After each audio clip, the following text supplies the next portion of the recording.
Welcome to Tech and Toast number 39. Wow. We've got a treat for you today, which is our ever popular open mic sessions. So we have got lots and lots of updates and insights from the tech community across Norfolk and Suffolk. We have a range of new programs, upcoming events, initiatives, activities, all of which deserve everyone's attention, because I think they all support some of the kind of major sort of themes and agendas that have been coming out over the last few Tech and Toast, particularly around talent and skills, particularly around sort of business support, helping businesses at whatever stage they are, whether it's pre-start or startup or scale up, get the support that they need to grow. And also looking at some of the kind of sort of emerging themes around net zero and low carbon. So we're going to be hearing from a whole bunch of speakers today, and I'll be just in a moment handing over to Richard Sava from JFI, Jefferson Frank, as ever, our general sponsor of Tech and Toast. But before I do that, just kind of usual housekeeping things. Please do introduce yourself in the chat. If you want to drop in who you are, what you do, maybe your email address, and maybe a copy to your LinkedIn profile, it would be really, really nice, so that people know who you are, and if they want to connect with you during Tech and Toast, they can do. So I'm Tim Robinson, and I'm Chief Operating Officer at Tech East. I'm very pleased to have you all here for Tech and Toast 39. So, without further ado, I'm going to hand over to Richard Sava from Jefferson Frank to say a few words and give us a few insights on the talent marketplace. Richard. Yeah, sure. No worries. Let me just share my screen, Tim. I think everyone should be able to see that. Yeah. Hopefully. Listen, I understand as it's the open mic, the one that everyone looks forward to, I've just really condensed this down. I don't want to take up all of your mornings talking about recruitment or partnering within technology, so to speak. But I did just want to give a brief overview as to who we are and what we do. But my name is Richard Sava. I'm the Senior Manager for Jefferson Frank, and we're the world's largest AWS and technology staffing partner.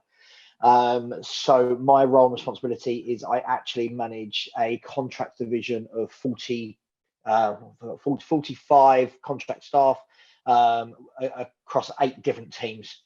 So fundamentally, we were set up as part of the Frank Group to look at AWS.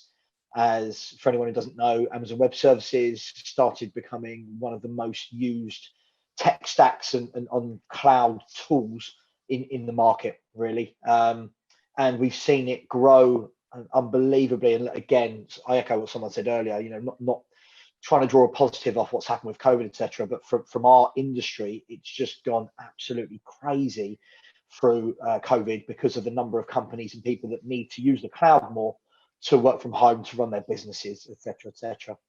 And I'm sure it's no secret to anyone in here that Amazon aren't struggling as an organization and are making a tiny bit of profit at the end of every year. So off the back of that, we've grown. This actual division started in 2018, and we've just gone bigger and bigger and bigger. And we actually partner with AWS. So this is what makes us different from your traditional recruitment agency, so to speak. We are AWS accredited. So we actually get leads and tips from AWS. They actually put technology companies that are recruiting in our direction, whether that be a 3 or 4 man band, whether that be our biggest client is Deliveroo, who we place 30 to 40 people with a month. So we work across all sectors. We work across all different sizes of companies. So I'm aware lots of people here might own small businesses or work for small businesses, but more often than not, that is who we get reaching out to us to ask us to support with, whether it be AWS, any other cloud tech stack, technology, infrastructure, data, those types of markets. We have 300 employees in our Jefferson Frank brand. That is across the UK, EMEA, USA, and Asia Pac, which is great, but it's also really difficult when we all get on a conference call together, trying to get some of the languages down. But it does mean that any of our clients that aren't just based in the UK get fully covered. So to date, in the last 3 years, we've placed over 2,000 permanent and freelance or contractors into global organisations, and we're the only recruitment firm to achieve a technology partner status. And the beautiful thing about that is it means that all of our consultants that work for us, we don't just say they know AWS, we don't just say they know technology, they're actually accredited in it. So it's different to just being able to say that you're an expert in this type of recruitment or that type. We actually make sure everyone's accredited. I won't go too much into detail for this, but we've got a wonderful scheme that works with AWS and Jefferson Frank. So if you sign up to an AWS program that is aligned to ours, you get all of these benefits. I won't go through them bit by bit, but you can see it's just getting a bundle of products, credits. It's almost like a kind of starter pack, so to speak, for technology startups and for small organizations as well. One thing that I'm happy to do, and this isn't dependent on whether you pay us to do anything for you, this is just something that we do with all of our clients, prospective clients, and anyone that asks, basically, is we put a lot of effort going into the market and putting together a salary survey within the AWS market. And lots of our clients and prospective clients have found this very useful. You can either scan the code, I can send you it via email, and it just gives you a real breakdown as to what companies and organizations across the world are implementing with AWS, how they're buying their AWS technology, how they're going about recruiting their staff, which should be through us, or it's me helping other companies. But this is something that's available if anyone is interested. And that's it from me this morning. Look, as I said, I didn't want to go too deep, but look, if anybody does have a need, I'm not the sort of person, I'm not going to ring you 15 times a day. I'm not going to make sure my consultants ring you 10 times a day to ask for a job or whatever it may be. But please get in contact if you do need any help, whether it's just a conversation or whatever it may be. Just get in contact and we can have a conversation about technology, AWS, and the market in general. So that's it from me, and I will endeavour to pass back to Tim. I think I've shared my screen. You have. Thank you, Richard, and thanks again. And yeah, I mean, based on all the feedback we've been hearing over the last couple of months, the the marketplace for new hires is very, very hot and very, very competitive. And I know that a number of businesses are, I wouldn't say struggling, but they're really scratching their heads how to find the right people. So it's great that it's great that Jefferson Frank are here to help as part of that. Tim, if I could just jump in on that really, really quickly. And this isn't even selling our company. I've been doing this for 17 years. I know I might look a bit younger, hopefully, but this is the best I've ever seen the market from a candidate perspective in terms of the quality that is out there and available. And clients, we're getting to the stage where clients are actually ringing us to say, please help. And for any of you that have ever worked in recruitment, you'll know that's never the case. So yeah, a really good time to bulk out. All right. Well, I think on that note, I'm going to hand over probably to our first open mic speaker. And I haven't briefed him that he's up first, but I'm sure he's ready for it. It's Matthew Applegate from the Creative Computing Club in Ipswich. Matthew, if you don't know him, is a driving force behind developing the next generation of tech talent. He's been doing it for many years and very successfully. And Matthew, what's up? What's new at Creative Computing Club? The pandemic was quite sadly very, very good for us. We were kind of raising alarms about the virus back in February 2020. Our kids were making virus tracker websites in February 2020. So we shut down the club early and trained up all our staff how to deal with teaching online, bought them all Disney Plus so they could chill out at home. And we expanded 4 times the size of what we were during the pandemic. We're now 8 times more financially viable than we were going into the pandemic. We don't just teach kids in Suffolk in person now. we teach kids nationally and now internationally. We partnered up with Google to deliver the Internet Citizens Project, and that got us in front of so many different youth organizations around the world. We ended up building their code clubs for them online. So at different times of the day, we're now working quite late into the night, sometimes quite early in the morning, online. So it's really grown. We diversified in what we do. We now run a side project called ED, the East Anglian Digital Incubator, which turns hobbyists and postgraduates. Sorry, I just need a drink. Hobbyists and postgraduate games into actual products. We helped out 7 companies last year, and 3 of them are turning into commercial projects, and 1 of them was just bought by the BBC. So in the first year, we've already had a massive win with that. It's been really good fun. The kids have they're all tech kids, so they're quite used to using online, but we've got it down to a fine art now, teaching kids online. We're back in person now as well, so we've got a big split of some people who want to stay at home, stay online, some people want to come in, and obviously because of social distancing, we've had to split that up. So we now have more groups, but now even those are filling up, because I think parents are slowly realizing that actually you need to train young people up in tech, which is very good. It's been hectic. It's been very busy, very positive. For me personally, I've had a really good time. I've lost 121 pounds in weight.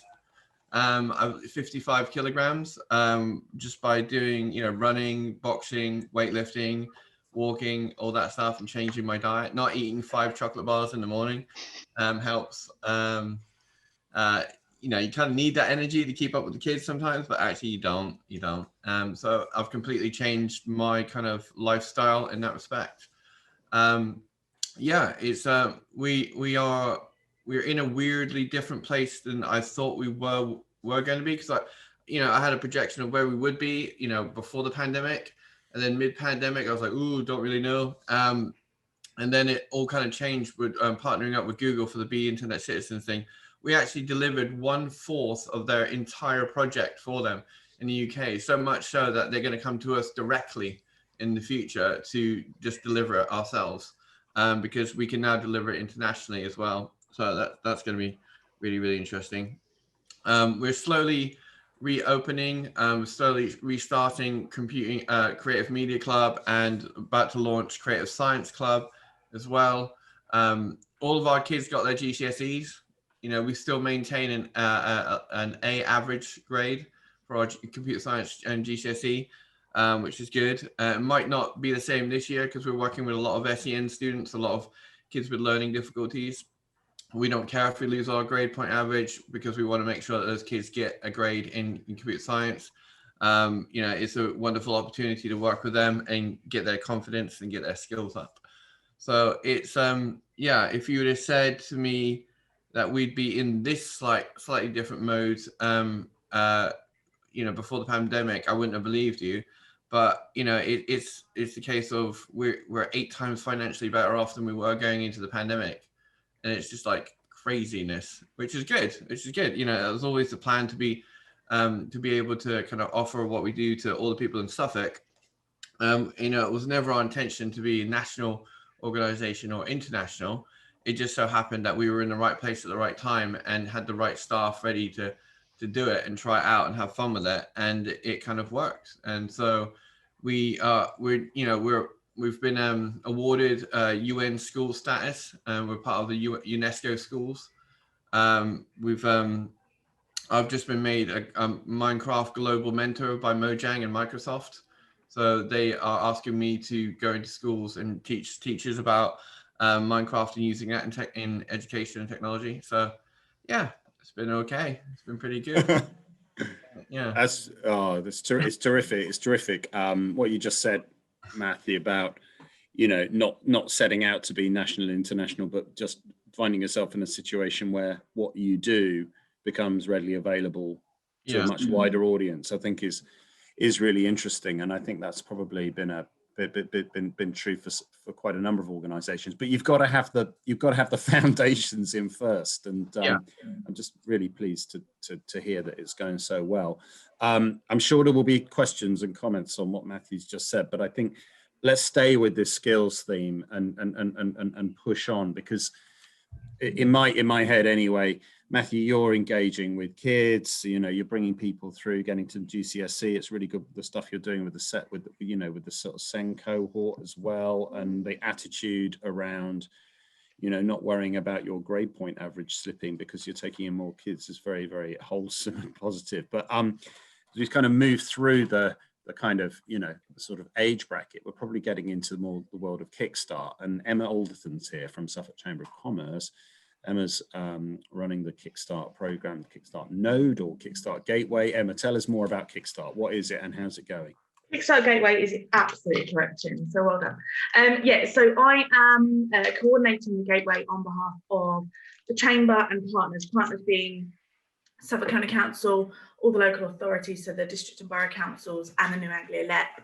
And we're coordinating it within the Chamber. For those of you that haven't heard of Kickstart, it's basically a programme designed by the DWP to get 16 to 24-year-olds that are currently on universal credit either back into employment or into first-time employment by funding them to enter businesses. So the funding itself that's been released from the Treasury is a £2 billion pot of money that they've managed to find from somewhere. And that will fund a placement for 6 months within a business for 25 hours a week. That's fully funded at national minimum wage. And you also get back the national insurance and auto enrolment pension contributions. And there's a bit of money there as well to set them up within the business. It's not a huge pot of money, but it is decent enough that it might get you a computer or uniform, PPE, that kind of a thing that's kind of essential within setting people up within the business. So throughout Suffolk, we have now secured, it just changed yesterday, I think we're on 640 placements that have been approved for funding throughout Suffolk. About 150 of those are now live, so we've got people filling those roles, and I'm working with the job centres locally to carry on filling those, obviously. But that's nearly 150 young people that were out of work pre the funding, really. The funding itself will last until the end of the year, so the last placements can start right up until the 31st of December. And the application process itself lasts about 8 to 10 weeks from sort of your application to getting someone within the business. So yeah, I just kind of wanted to come and share the knowledge, really, and share the good news that's going on in Suffolk, because I think young people, facts show that young people have been one of the hardest hit through COVID and stuff with regards to redundancy. So it's really nice to be able to get them back into employment. That's my little. That's good, Emma. So I guess my question for you would be, are you seeing a reasonable level of uptake from tech businesses for Kickstart? And if not, what do we need to do to promote this very good scheme? Yes and no. Yes, in that the easiest roles we've been able to fill have been in what I would class, and forgive me because I'm not in the industry, but what I would class as techie roles, whether that be web design, digital marketing, that kind of a thing. But at the same time, because they're the easiest roles to fill and there's not a massive amount of those roles available, that's kind of why I'm here today to say there's a lot of young people that are interested in getting into the world of tech. If you've got opportunities that you could offer, get involved, because it's funding for yourselves, but it's been really easy to fill those roles. Yeah, definitely. Okay, all right. Okay, that's positive. We might come back on Kickstart a bit later. Yeah, of course.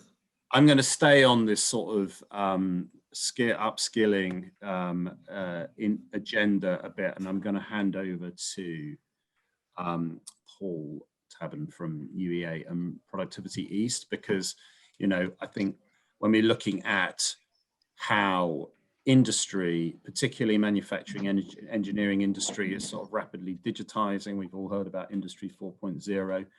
Productivity East is a big part of that, and is obviously being led by one of the major universities. I mean, Paul, do you want to, people may not know what Productivity East is, so I mean, do you want to give us a bit of a flavour?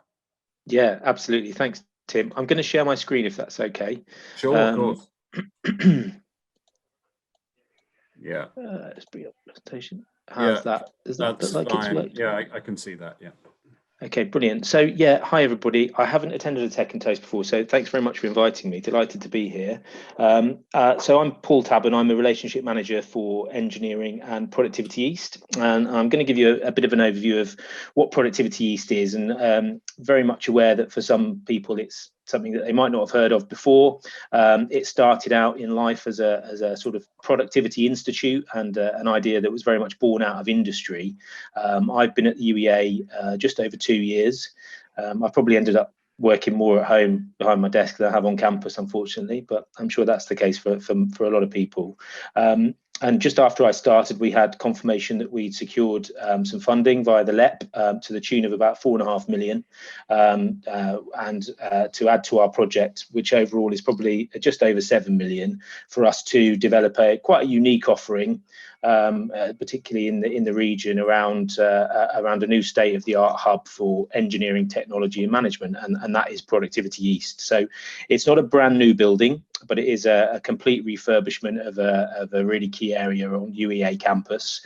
I think it's great that it's in Norwich. It's great that it's in UEA, because obviously you've got all the benefits of being close to the research park. And also, I think fundamentally, it's going to help us really develop and push forward our engineering and technology capacity, which for anybody who knows a bit about UEA, engineering's only been being delivered on campus for just 10 years actually this year, so it's still fairly new and novel, but with Productivity East it's going to enable us to really take the brakes off and move forward. So the premise of Productivity East is not just about an extension to academic facilities. As I said, that's an underpinning element that is very beneficial, but the vision and the aspiration is very much about how we can collaborate and support businesses through skills, obviously developing new students. It's going to enable us to really increase our student cohorts and diversify the programs as well, to help sort of shape and face those challenges that businesses have in terms of innovation and technology. And also it's going to enable more touch points for businesses to interact with us academically around research and innovation as well. We're doing that in a number of different ways, and obviously productivity is quite broad, but I think that's a good thing, because it enables us to look at various different ways of collaborating and how we can push forward with the different work streams. So partnerships are essential. That's my main focus. I work in the research innovation division, and building relationships is you know, the kind of the business as usual stuff that I'm here to do. We're looking to develop a number of different resources. Obviously academically, with Productivity East, we're going to be diversifying some of our program offering and enhancing those, bringing in some new MSCs, which I'll talk about in a moment. And also we're looking at various different leadership and management roles. I think what's quite exciting from my perspective is that more than ever before, we've got internal collaboration as well as that external collaboration, which UEA has always been good at, but we want to, you know, drive forward and do more of.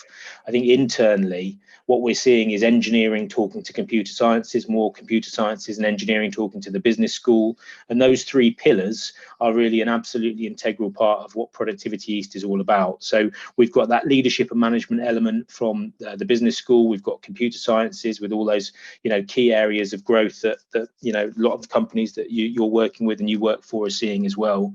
And we're able to now work more collaboratively to devise ways in which we can support the next generation of kind of digital ready engineers and technologists. So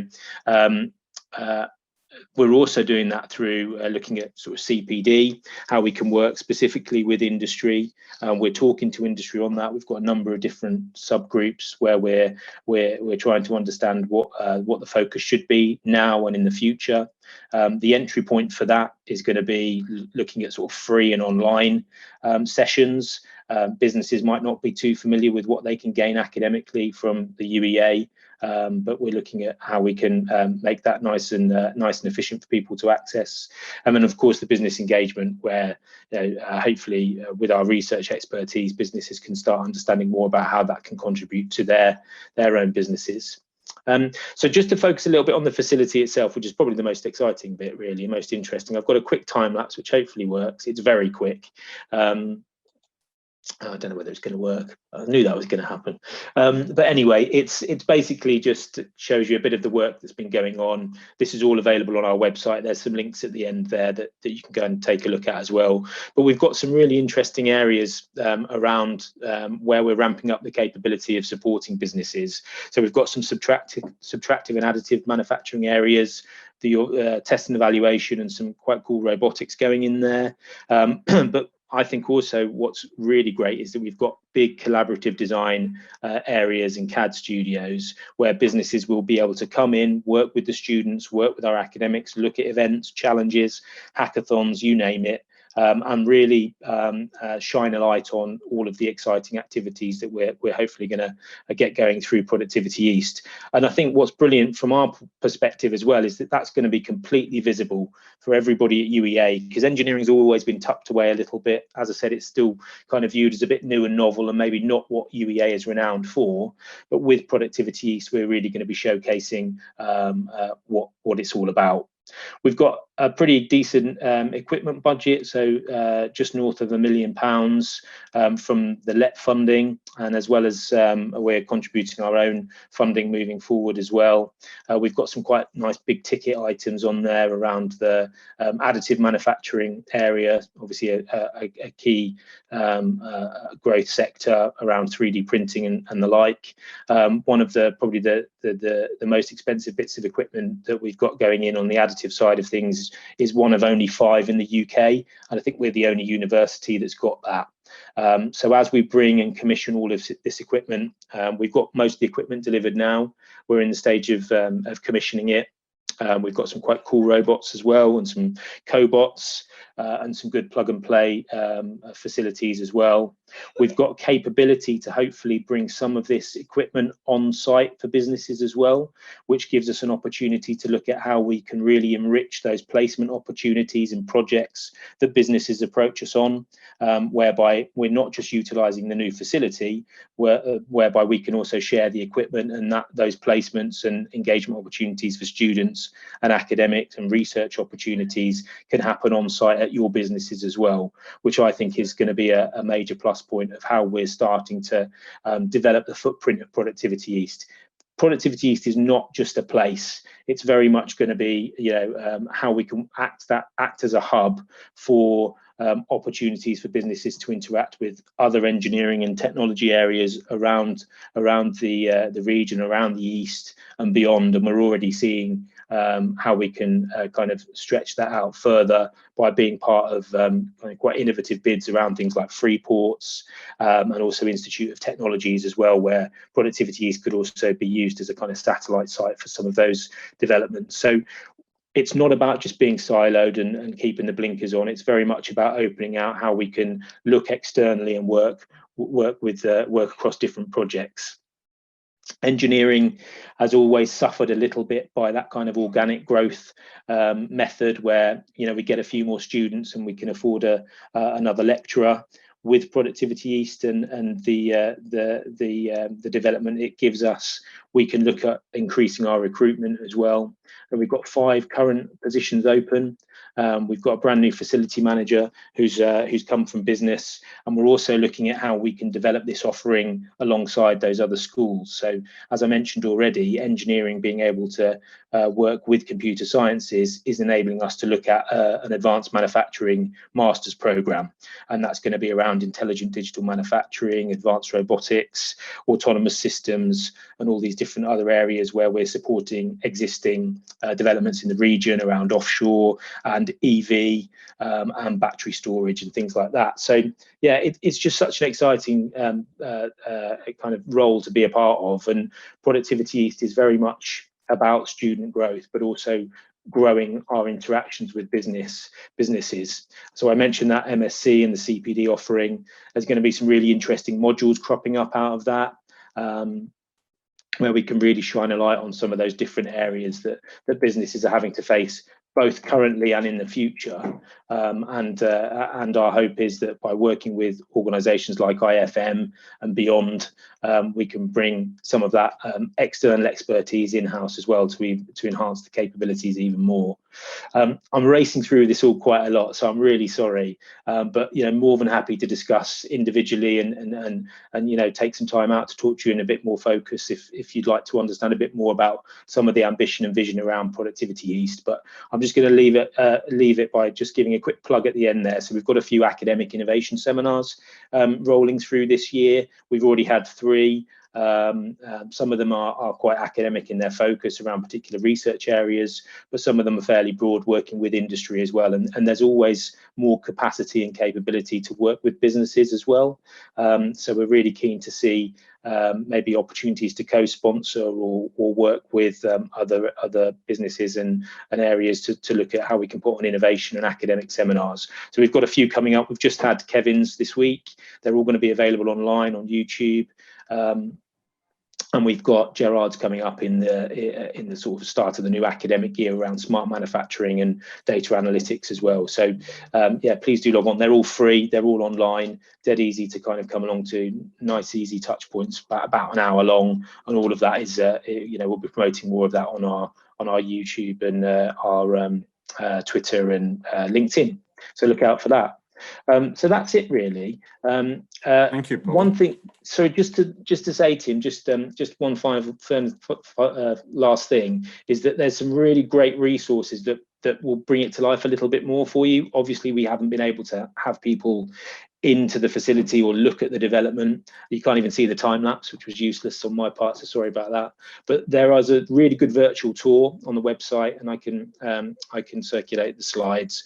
We've got some really nice marketing and vision videos as well, and hopefully in September we'll be doing a proper opening. Physically, we're cautiously optimistic that we'll be able to invite people in to have some tours of the facility and see what's happened. Terrific. Well, it's very nice. Thank you, Paul. Very good to see Productivity East taking shape so quickly now. And having seen one of the, let's call it sister projects to Productivity East, which received that funding a couple of years back last week, which was the new Digitech Centre up at Adastral Park in Martlesham with the University of Suffolk and BT. Very, very impressive, and clearly reasonable amounts of funding secured to build some, very good new facilities, as you say, new hubs for businesses to engage with, both with students, with academia, and with some of the tech that you're going to have there, which looks very impressive. So great. Looking forward to seeing Productivity very soon. And then, so kind of keeping on this theme of people and skills and jobs and talent, I'm going to introduce John Ogden, because John Ogden's been coming to Tech and Toast over the last, quite a number of them. We've seen you at, John, and John, you've got a particular perspective on this, which is really opportunities, I think, for tech companies to embrace talent that is emerging from the armed forces as people come out of military roles. So, John, the floor is yours. Thanks, Tim. And if it's all right with you, I'm going to share my screen as well. By all means. So most of you will know me as a small business advisor. Let's just get this sharing. But I have a number of other roles, and one of them is as the Armed Forces Commissioner for Suffolk, which you may well wonder what that's all about. It's about supporting the Armed Forces Covenant in Suffolk. It's fundamentally about a fair deal for people in the armed forces, and it's primarily about public services, healthcare, education, housing, all the rest of it. But it does touch on employment. And I would argue that members of the armed forces community have not always had a fair deal in civilian employment. A, because they struggle sometimes to transition out of service. They struggle to describe what it is they have to offer businesses. And often businesses don't really understand what the offer is anyway. And they're perhaps naturally suspicious about what is out there. So I'm really here to dispel, hopefully, some of those misconceptions and alert you to the opportunity that is out there for tech businesses, not just in Suffolk, but right across the region. And you know, I could be giving this talk on behalf of my colleague in Norfolk, Kevin Pelat, and I guess the figures I'm going to talk about will be very similar for Norfolk. So here are just some stats you probably can see on the screen. They are quite surprising. I mean, there are over 3,000 serving personnel in Suffolk, and 400 reservists. The 3,500 are regulars, and a lot of them, at the end of their service, choose to stay and work in Suffolk. So we have an enormous veteran population here of working age, and they're added to every year as people leave the services. So there's an enormous pool of talent out there for all businesses in Suffolk. Let's see if I can move on to the next slide. Inevitably, I can't. I'll keep talking, and maybe it'll happen. So what does that pool have to offer? Well, in terms of technical skills, and I know this is an issue, particularly in a technical sector, I would be fooling you if I pretended they all came with all the sort of software and computer skills, because very few of them will, but there may be some. But these are resolvable by appropriate training and support. And the great thing that the services do is that they support people out of service and get them prepared for civilian employment, and they fund it. So if people want to go into tech, they can be directed to appropriate training and prepared to go into the tech sector. So it's all there potentially lined up for you. But what they haven't got in technical skills, they have in spades in soft skills. And any recruiter will tell you, and most businesses will tell you, that the person is as important as the skills they come with. And these are people who are really committed, loyal, hardworking, prepared to take responsibility, be accountable, step up to the plate in leadership and management roles, and roll their sleeves up and really do a good job. So they've got that all baked in. All you've got to do is get the technical bit up to the appropriate level. How do you tap into this? Well, there's a thing called the Career Transition Partnership, which I can help you link to. They are responsible for transition. They can link you to these folk. And we have a LinkedIn group called Suffolk Armed Forces Business Network, which you are very welcome to tap into and join. And that's another way of linking. Or I can just do it manually between you, me, and other providers that I know are onto it. And the final plug is for the MOD Employer Recognition Scheme, which is spreading rapidly across the country. An awful lot of companies in Norfolk and Suffolk are now signed up. It's all done through a team in Chelmsford. Again, I can link you to them. You get branded as a bronze or silver or gold award scheme. You get fantastic free marketing. You can mix it with all your potential business partners. And there's not a lot not to like about it. So I think I will stop there. Time is short, but please do come back to me if you've got any questions. I'm here to help and to plug you in and link you to an outstanding pool of talent. Thanks, Jim. Very, very cool. Thanks, John. That's terrific. Yeah, this is an important area, isn't it? Because in the growing tech industry and big skills gap, particularly in areas like software development, obviously, but cybersecurity and data science and other areas, there's clearly a correlation between people who've been in armed forces roles, not all, but many, and those sorts of industries. So it's something, and obviously for historical reasons, we have very large presence in Norfolk and Suffolk and Cambridgeshire and Essex, obviously, of people have worked in military roles. So very, very good that these organisations exist. And thanks for telling us all about that, John. Very good. Right, we must crack on because we are now sort of going to sort of transition a bit out of the skills thing, although I'm sure that our next open mic will have a few things to say about it, as she will often have a view, I think, on skills and how it fits in with other things, and a very articulate one too. So Sam Parnell is here. I think is it the first time you've been to Tech and Toast? Second time? I can't remember. It's lovely to see you. I think we actually hosted one in real life. Oh, that was a real one. That was like when we actually had food. So back in the day. Back in the day, Sam. Everyone must know Sam, and if they don't, they should do. Sam, do you want to just intro yourself and say a few words?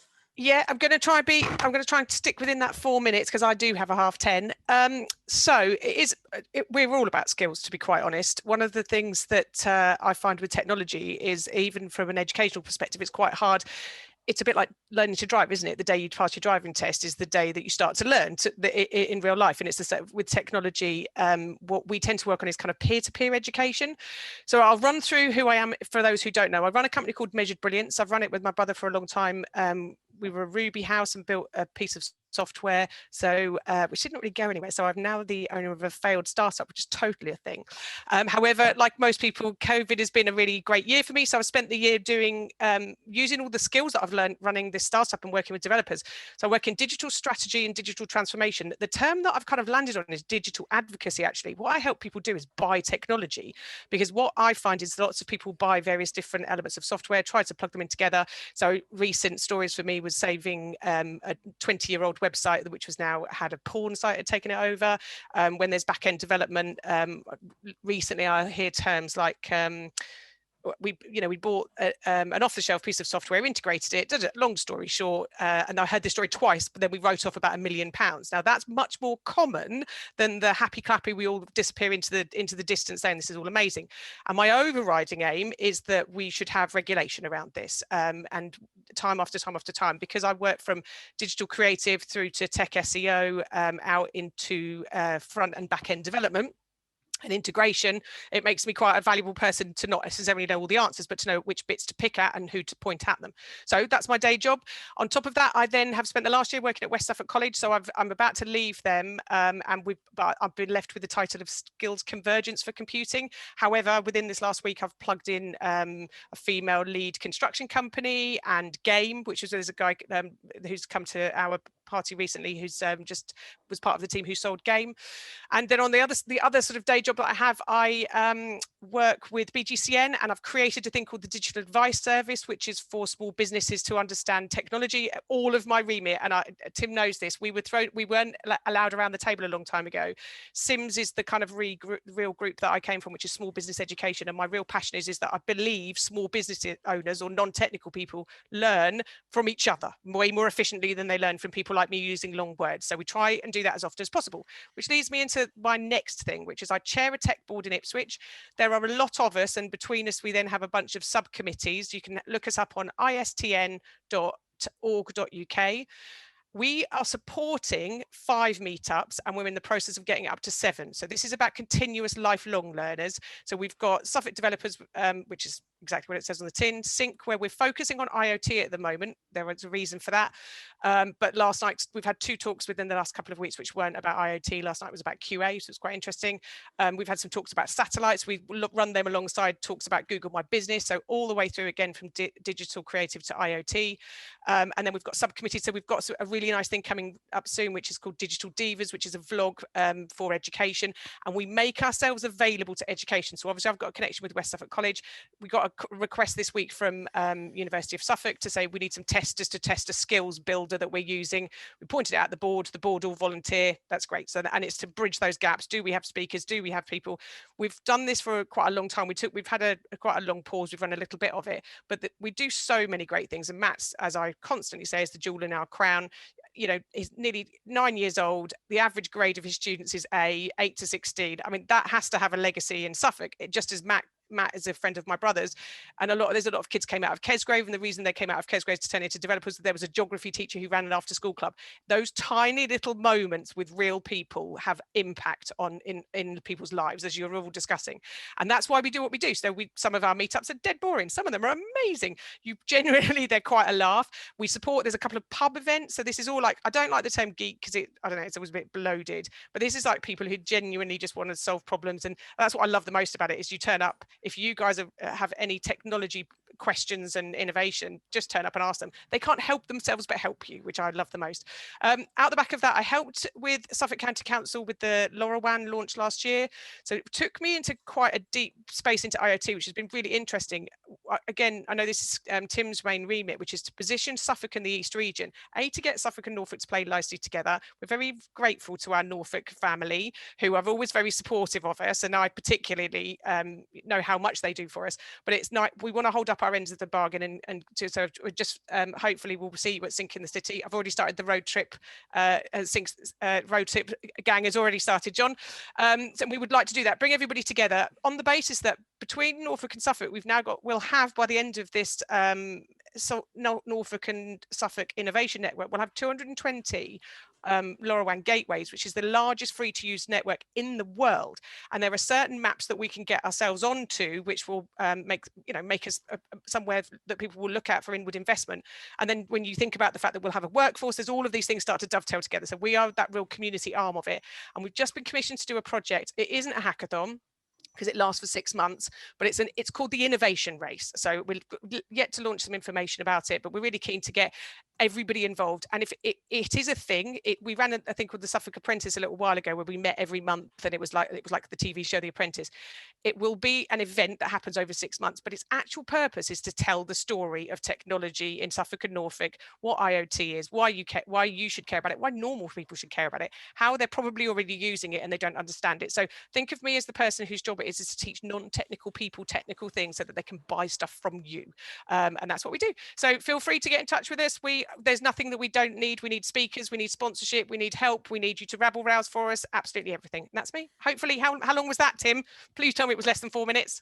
I think it was about 3 minutes 59 seconds, Sam. It just felt longer.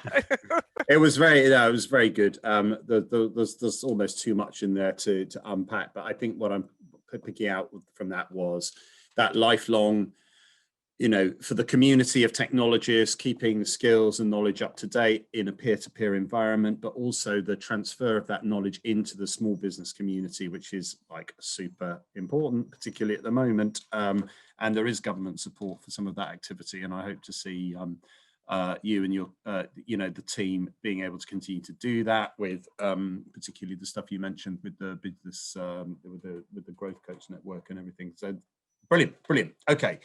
Right, we have, by my clock, about 20 minutes, 10 minutes, Christ, oh, sorry, I blasphemed. Right, next, we're going to move focus a little bit to continuing this theme of sort of business support. David from Ashton's is going to talk to us about Ashton's new publication, which is I haven't seen yet, and I'm looking forward to hearing about it, which is... Morning, everyone. Thanks, Tim, and thanks for the intro. To everyone who I haven't met, well, it's nice to meet you. And I'm a solicitor at Ashton's Legal, and Ashton's sponsor Tech East. I try to come along to most of these Tech and Toasts, but inevitably there's always some other meeting that someone's trying to schedule, so I don't get to these as often as I'd like to. But I came along today really just to introduce Ashton's to anyone who doesn't know us, and also talk about a little publication that we've just put out, which is on Tech East's website, and it's also on our website, and I'll put links to those in a second. I'll probably actually just share my screen as well.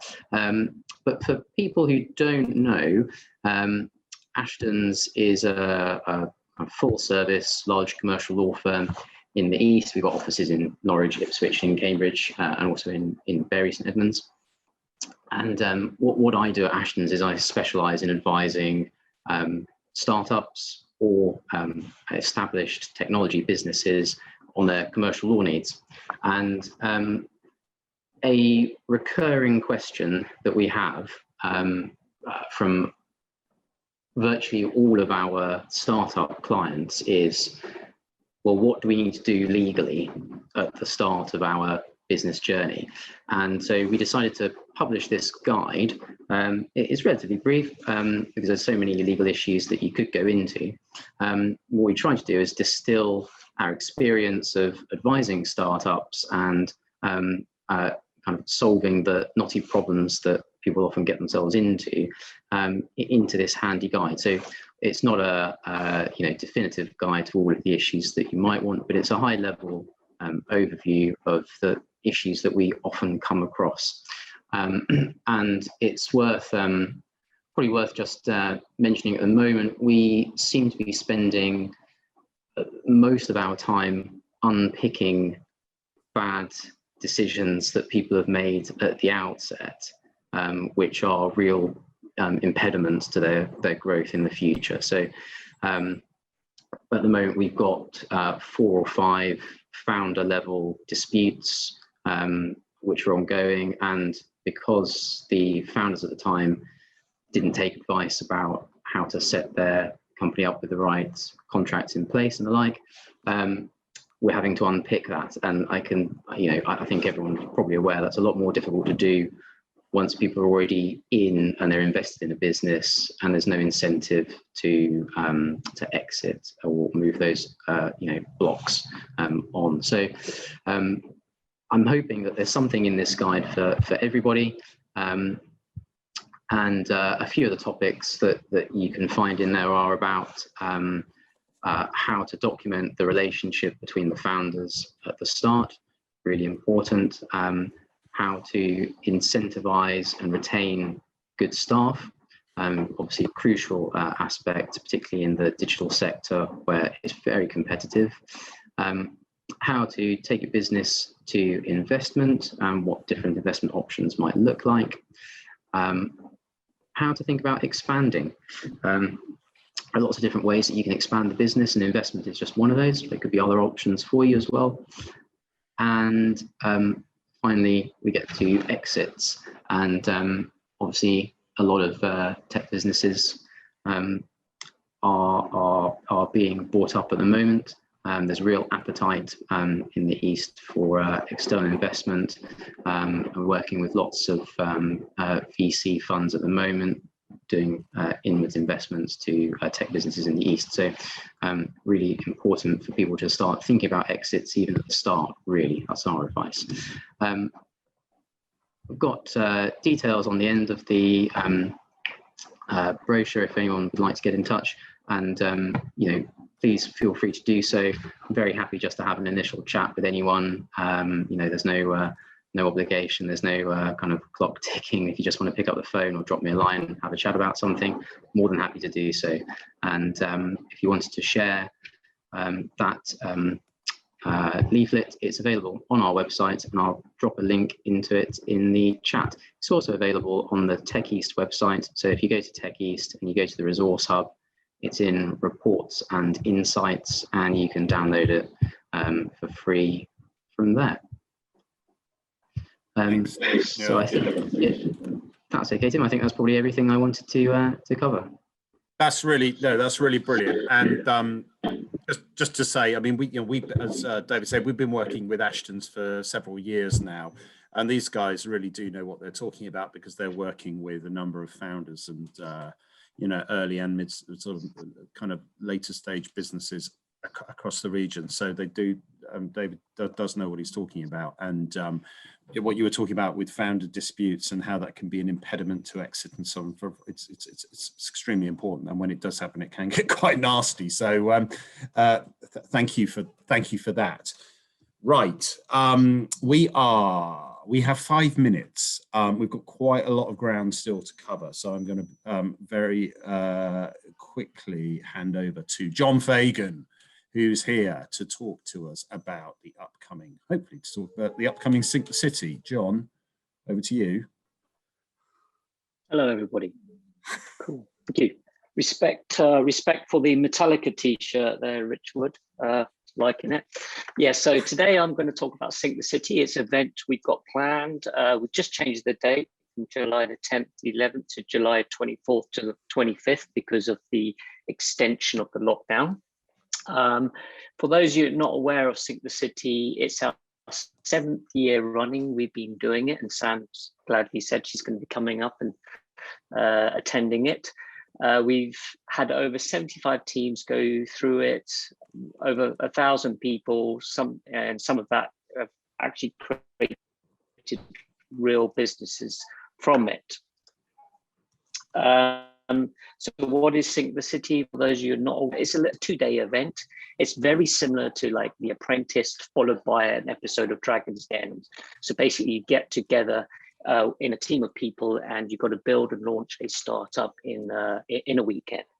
And then at the end of the event, you have to pitch your startup, a very slick 5-minute pitch, and again to some judges, and then you get the opportunity to win some cash.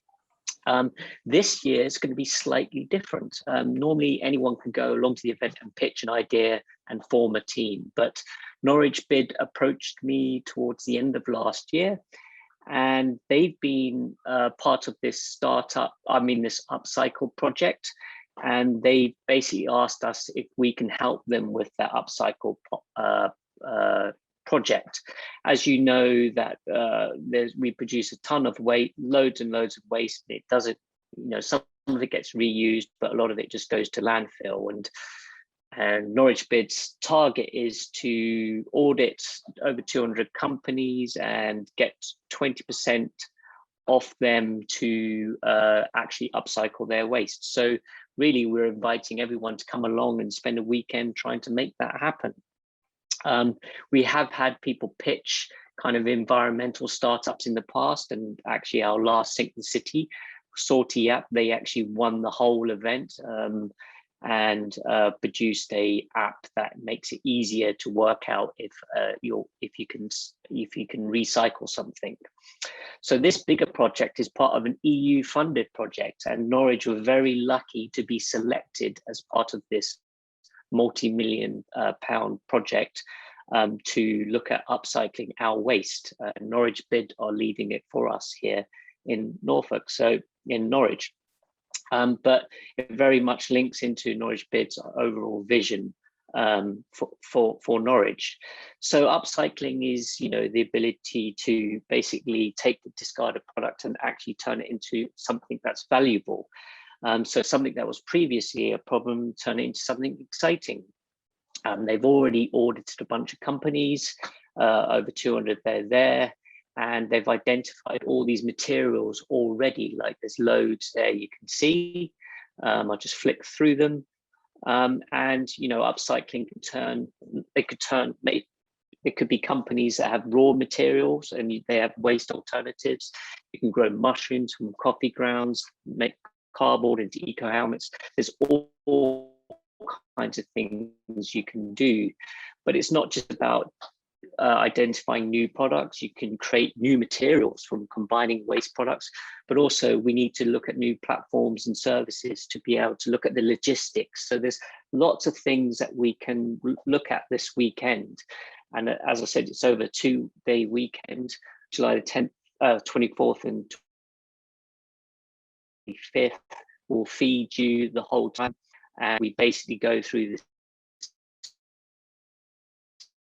structured process of I'm losing your audio a bit. Building a prototype. Yeah, no worries. I'll just carry on. £3,000 cash prize for the winner, £1,000 for people. So recommend come along and make things happen. Come along and sign up. Go to syncthecity.com. Look forward to seeing you there. I look forward to seeing you there too, John. Sync the City's very cool. If you haven't been to Sync the City before, you're missing out. It is amazing, and it has produced some great companies in previous years. And I'm sure this year's sort of very focused theme is, especially as we're looking at the convergence between sort of digital tech and, the whole kind of net zero and green agenda across so many aspects of lives. Really, really looking forward to it. It's fantastic, and yeah, information is on the Sigma City website, Techies website, and so on.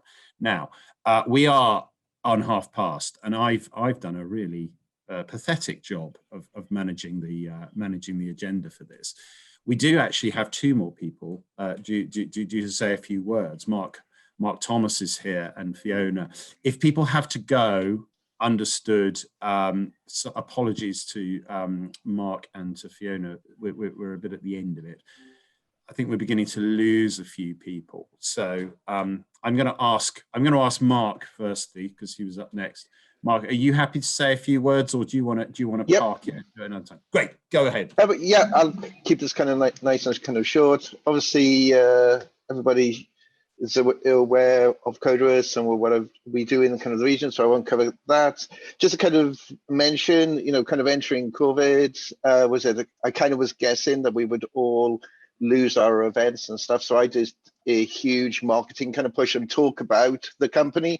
I know that that's something that we don't do a lot about in Suffolk, and so I thought I'd just kind of jump in with all 4 boots and stuff like that. So I've been, over the last kind of 12 months, I tripled my marketing budget and kind of hired my own kind of marketing team. I've got 4 people working in the team, pushing really hard and kind of getting all those kind of messages out. And just recently we've had some really great success of being mentioned in the Clutch 100 companies, which is kind of movers of doing things in the area. And also we managed to get to the top 500 out of 16,000 tech companies worldwide as well, like that. So that's been kind of really great to kind of get out and talk about what we're doing in this area for kind of going forward.